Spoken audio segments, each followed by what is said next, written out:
This is TWiT.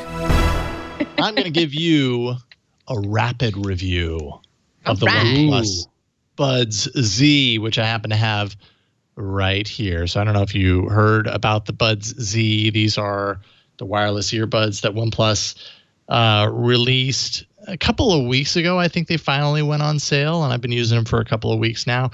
They are not expensive. These are $49.99 for Bluetooth wireless earbuds. The OnePlus Z. The OnePlus Buds Z. And so let's see here. What is my rapid review here? First things first, these are some plastic earphones, which isn't necessarily a bad thing, but it's kind of like in some ways it kind of reminds me of the OnePlus and was it the N10 that I showed off last week? That just kind of feels that you weren't maybe enthused a little about. Yeah, well, maybe just a little like further into, leaning further into the kind of plastic, somewhat hollow kind of feel. They're super light, which is not a bad thing when you're talking about earphones, but I just prefer a little bit more heft, I suppose, when I'm putting something in my ear so that I know that they're going to stay there. And I mean, maybe that's probably totally something that, just depends on the person. You really don't know that they're there, and that's a great thing. But I don't know. Sometimes I want something a little more substantial in there. But you can see they're done in the style of AirPods. You have to give credit where credit's due on any earphones that look like this, because Apple's AirPods, to my knowledge, are the ones that did it first. And then there have been a lot of people, a lot of companies out there trying to replicate that. But the ear fit is like I said, it's light, it's comfortable. Maybe prefer a little bit more weight to it to kind of fit in there and know that it's locked in and everything. But I never had a problem with these falling out of my ears or anything like that. The sound is actually really good on these, especially when you consider $49.99 for the pair, which is pretty inexpensive when you're talking about true wireless earbuds. So many of the ones that I've played around with are in the $150 range, and it's obviously a third of that. And the sound, I would say a little heavier on the low end. So if you like low end in your music, you're probably going to like the accentuation that you get out of these. Mids and highs, I'd say they're clear enough. It kind of lacks a little bit of excitement, though. It's almost like sometimes I want them to be a little crisper than they end up being, but it's not necessarily a bad thing. That might be seen more as like a flatter noise response. I just wanted a little bit more detail that I wasn't always getting. Overall, I'd say they sound pretty great. When you consider the price point, especially. Battery life, per bud is at around 5 hours.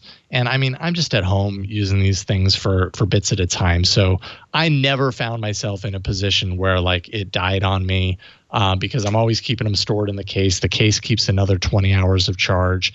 I found that to be fine, but competition for these earbuds, many of the other earbuds out there allow for another couple of hours, per bud of battery life. So if that's too little for you, like I would understand compared to others out there. But again, $50. So keep that in mind. The case has a USB-C charging port for a pretty fast charge. The case is not wireless charging capable. So that's a cost-cutting measure, undoubtedly.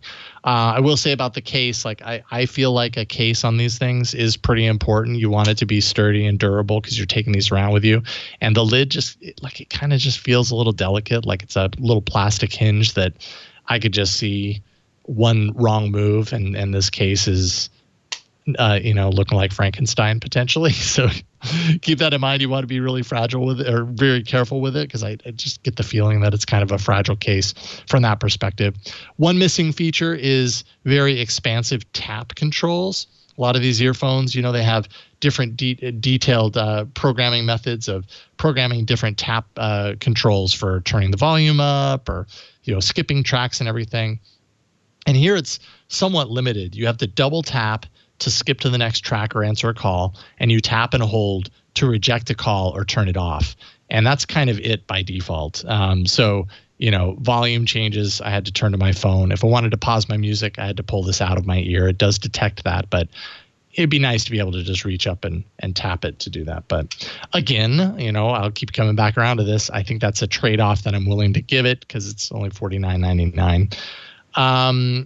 Finally, I would say that pairing was super easy. This does support fast pair on Android, which is essentially the way that works is, it's next to an Android phone. You just open it up, and then on your Android phone, you get this little notification with an image of this and just says, hey, do you want to pair this? So you don't have to do the Bluetooth dance and hold down a button on the back, although you can do that.